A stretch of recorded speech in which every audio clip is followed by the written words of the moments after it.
Peter, let's go over your three-picture narrative. Very good job, by the way. It was very interesting. You kept the conflict up. You set up your characters well. I looked at your pre-writing, and the only thing I didn't see that you were able to weave into the story was his father taught him to shoot and his father is dead. I didn't see that in there, but that's okay. Sometimes when we set up our pre-writing, we don't always use all the information, but it does help us get organized.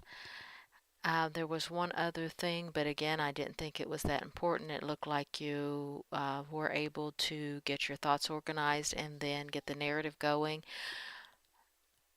About the plane ticket, he sells the horses and buys a plane ticket. I didn't know he was buying a plane ticket. I didn't know that's what the $800 was for. That's okay again, because you were able to weave that conflict in there. So your pre-writing did a good job of following your story. There were just a couple little things, and they may be in there, and maybe I just missed it.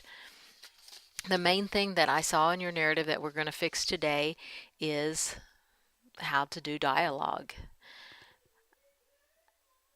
And I'm just going to go through it. I'm going to track my changes, and I'm going to get you started and then let you finish it. Drew went through a checklist through his mind, and we're going to need a comma there. And a lot of times when someone's thinking something, and this is really kind of an author's choice, but for thoughts, when it's not actually spoken, we put it in italics. And you'll notice this in some books. If it's a thought and it's not actually spoken out loud, if it's spoken out loud by the character and they say it to themselves, you kind of say that. Drew said to himself.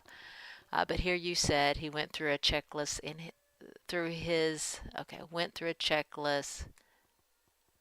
went through a checklist in his mind. And so I know it's just this thought, so that's when I would put it in italics. And you have exhaled, and I think it should be exhaled. Iron sights right below bull's eye. Take a deep breath. Exhaled and hold halfway and squeeze, not pull the trigger. The next one I saw, this right here, the bottom 200 were dropped, and now competitors one shot 5 different shots from 5 different distances. I don't know what this is. So you're going to have to explain this to your reader. It could be you left a word out and I don't know enough to make the change. So the bottom 200 were dropped, and now the competition involved or included or something along those lines, so that it's easy for someone who doesn't know about shooting competitions to follow the story. Drew was shaking. He knew that if he was a fairly good shot at all, he would win the whole tournament. And then you started the conflict right away. Good job. You ended it with a terrible thing and a strong show of emotions. Stared at his first place trophy with frustration. And to make it even better, you wouldn't say that he was frustrated. You would describe it. We're going to leave it with frustration, but when you do more narrative writing, in the card, Drew stared at his 4th place medal. And so how would you describe frustration? He threw it to the passenger side of the car. All right, let's have him throw it in the floorboard. He threw the medal in the floorboard.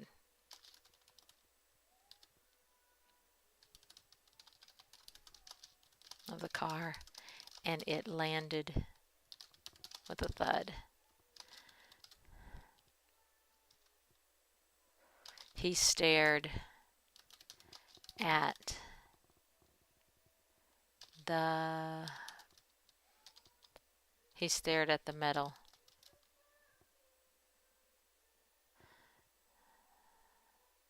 With, I don't know, I'm trying to think of an expression that would show frustration with a blank stare or with furrowed brows or something that would describe frustration. And so that's one of the techniques as you're going through and rewriting or editing. This is called copy editing, where you knew it was frustrated and that's what you would put in your first draft. And then you would go back and replace those words with a description of it. I'm just going to start this as a next sentence. And you don't have to accept that change. That would just be a suggestion to make it more descriptive and to let the reader start visualizing, because frustration is visualized different for everybody, but throwing a metal on the floorboard of the car and hearing it land with a thud, that's the same. But what does that mean to everybody? That's part of what writing fiction's about. Drew goes to his room and lays down on his bed. Looked at the ceiling, and there you have a series, so we need a series of commas, and sighed. Forget this. I'm going hunting tomorrow. And at the end of a quote, we put a comma. He said, and you have out of frustration. Okay, we're changing characters, so that means we start a new paragraph. His mom came in and, well, is it going to let me do it here? His mom came in and asked.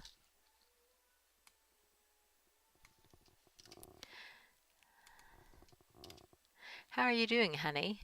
And anytime we talk to someone, even though it isn't his name, we set off direct address with commas.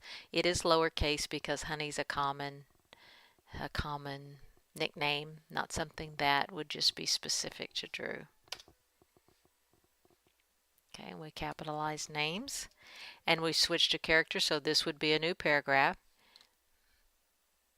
I'm going to go ahead and move this up here. Drew sighed. And the sigh could be separate from the quote, so it could just be another quote. You don't mind if I go hunting all day, do you? Okay, now we're back to his mom, so we have a new paragraph. His mom gave him a look.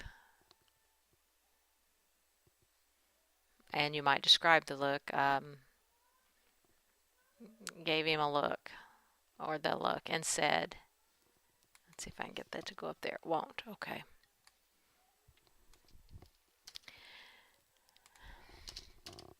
You're going to miss church. Are you okay with that?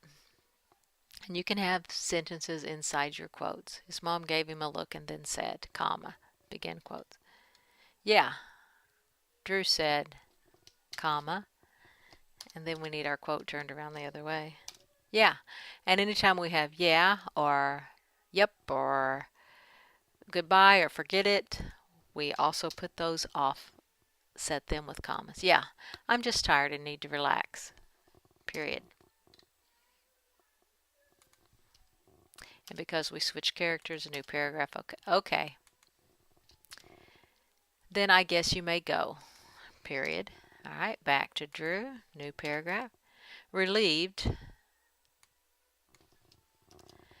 Drew relived. You actually have relived here. Relieved.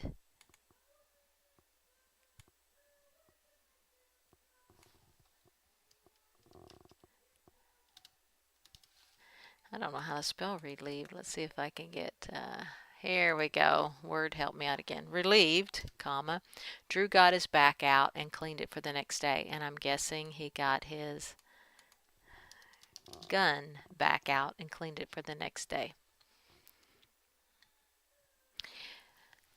Okay, so you see how anytime you change characters, even if you're just changing their action, you start a new paragraph. And if you'll notice in the fiction books you read, you're going to see, paragraph, paragraph, paragraph. That helps the reader keep track of who's doing what, who's saying what.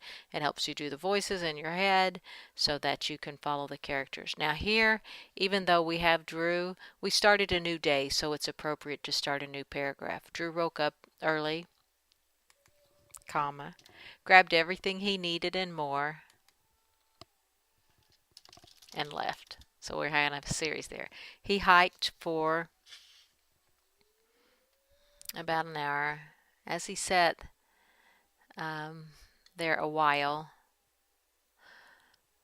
and okay, he sat there a while, but it would be more descriptive if he looked at his watch. 2 hours had already passed, and he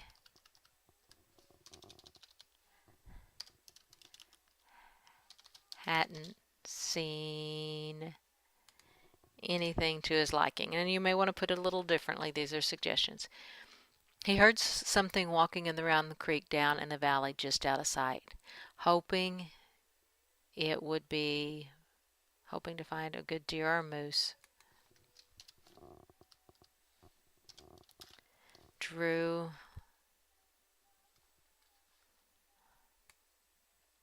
went to check out what it was. And you might even have him quietly or carefully, so not to spook it, so you could do a little bit more description there. Drew went to check what it was. Instead of a deer or a moose, though, now let's put the comma here. Instead of a deer or a moose, though, and see, that's an introductory clause, it was 3 wild horses,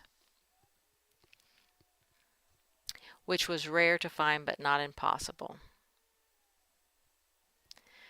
How about if we just say which was a rare find,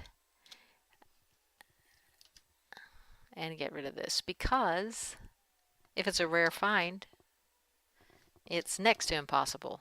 We already know that that's a little bit redundant.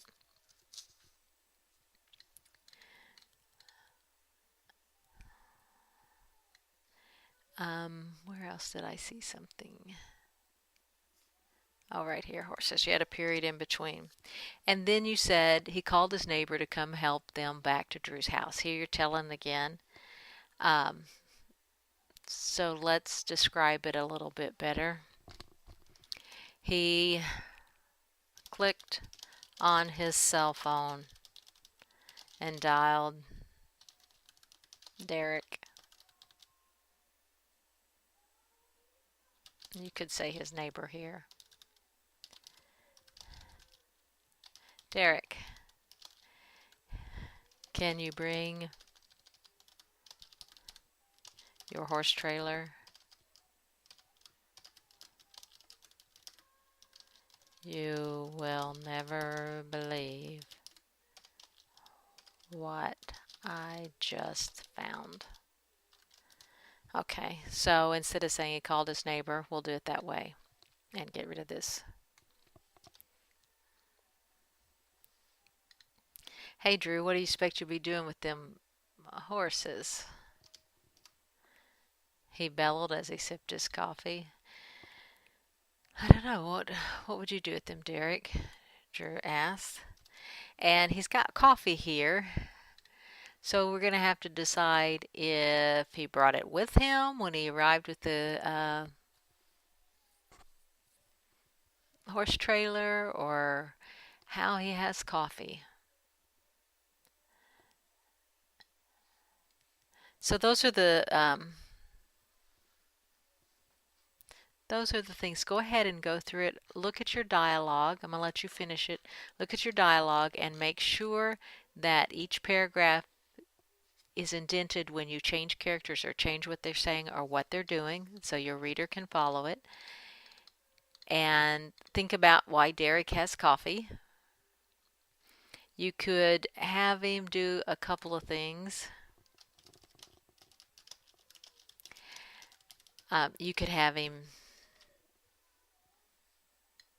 arrive with the coffee, gets out of the truck carrying a cup of coffee, and looks at the horses and says, "Hey Drew, what do you expect you'll be doing with them horses?" A doing. And I don't know if you're wanting to have an accent, a doing, if that's an accent in the dialogue or if that's just a mistake, so think about that. I really don't know. I really don't know. Period. What would you do with them, Derek? Nothing like this really ever happened to me, boy. And here we have a nickname again, but it's a common nickname. We do set it off as a direct address, but not capitalize. But I do know they can be worth sizable amounts of money, especially to a good rancher not wanting to pay for them full breaded horses. And I'm guessing here, this full breaded, you're using dialect in the writing.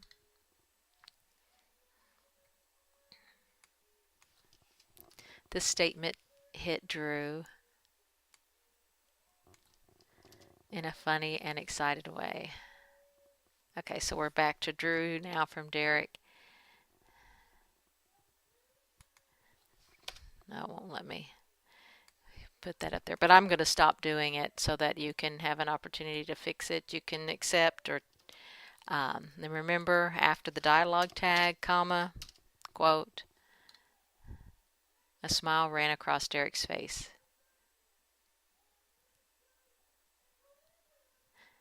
Okay, so here we have, and I'm going to stop. Okay, so go through, fix your dialogue. Your story format's great. Your pre-writing was great. You have conflict. You ended each story well. It made me root for the main character. And that's a goal you have in narrative writing, is that you have someone that the reader will root for and like. Your character is likable. He has good ethics, and then he just wanted to prove something to himself at the end. It wasn't so much about the trophy, but proving something to himself.